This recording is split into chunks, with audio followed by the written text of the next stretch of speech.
Hey guys, hope everyone's doing well.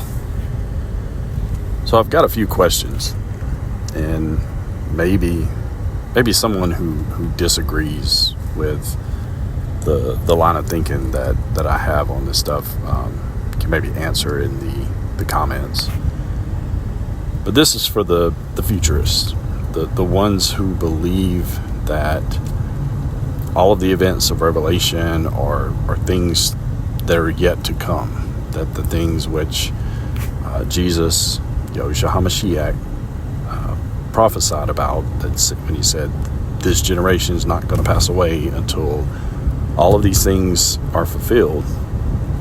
And by all of these things, he says pestilence, famines, the coming of the Son of Man in the clouds, with great power, all of the stuff from Luke 21, I believe, verses 30-ish, 31, 30, Matthew 24,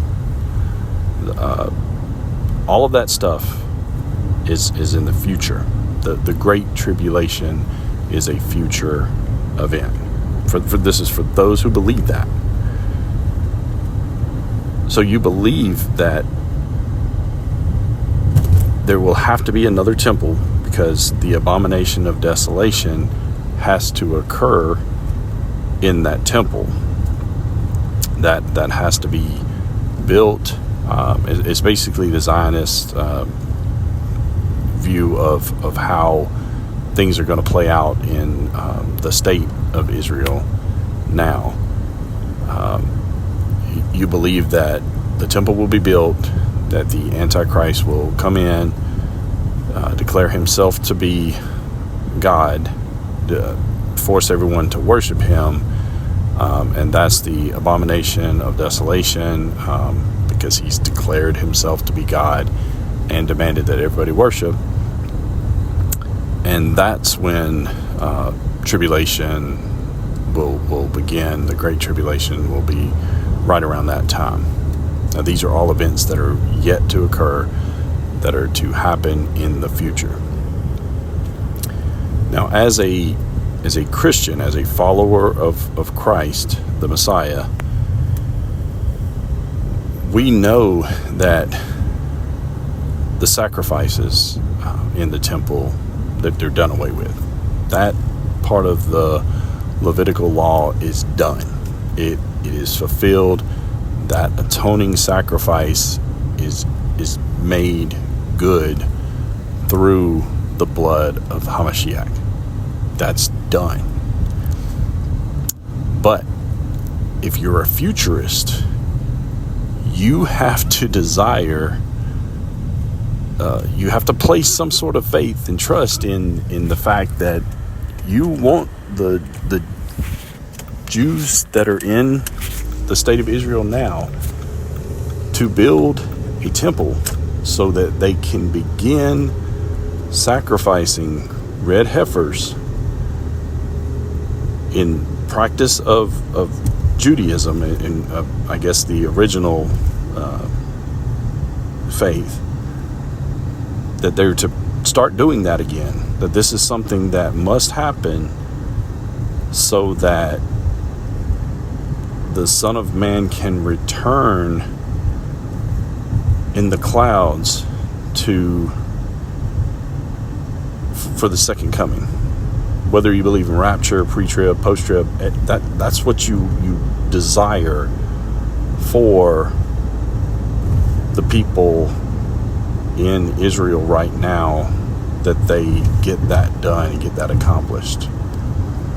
Because you have to desire for that, because you're wanting the Son of Man to come, right? That makes no sense at all, especially when you consider that everything that needed to happen, if you look at what happened in 70 AD, it happened. That stuff happened. Nero declared himself to be a god to be worshipped. The libellus, which was the mark that you had to have in order to buy and sell, You basically had to pay like a sacrifice of incense or a burning of incense to Nero as God, in order to buy things and sell things in Jerusalem at the time.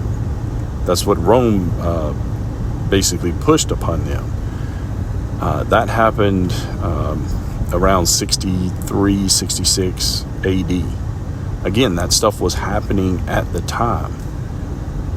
The temple was made desolate.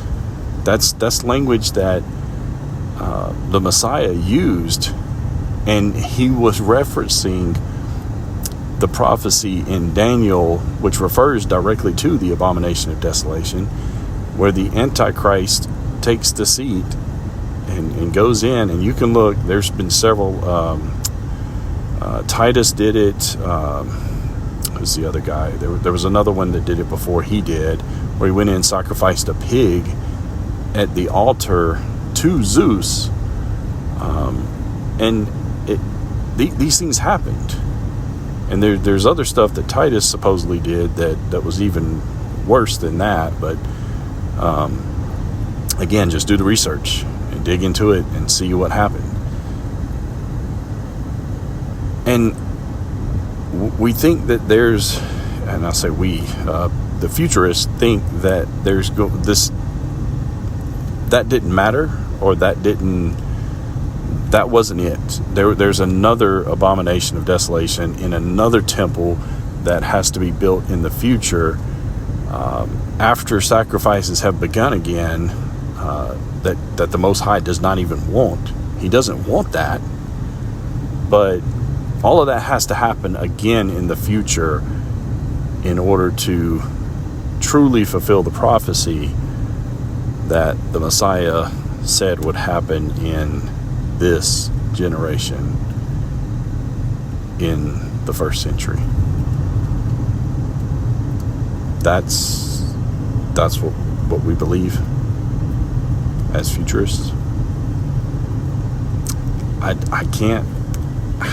can't subscribe to that anymore. Like, I can't buy that.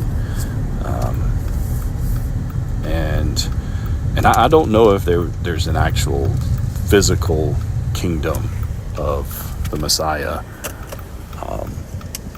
through the Tartaria stuff and all of that. And I can't say, with certainty that that's the case.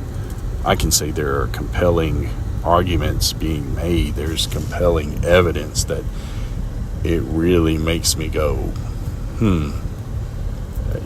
it's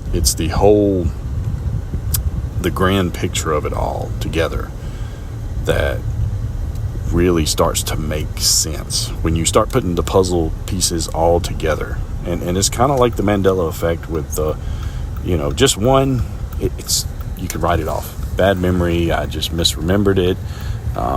Maybe I got the spelling wrong. It's fine, whatever. But hundreds, maybe even thousands for some people. I don't know. There's a lot. Definitely hundreds. You can't write those things off. And I think that's when you look at this alternative history, this different timeline playing out, you've got to consider that there may be more that we're lied to about than what we think. We already know there's deception, but how great is that deception? That's the question.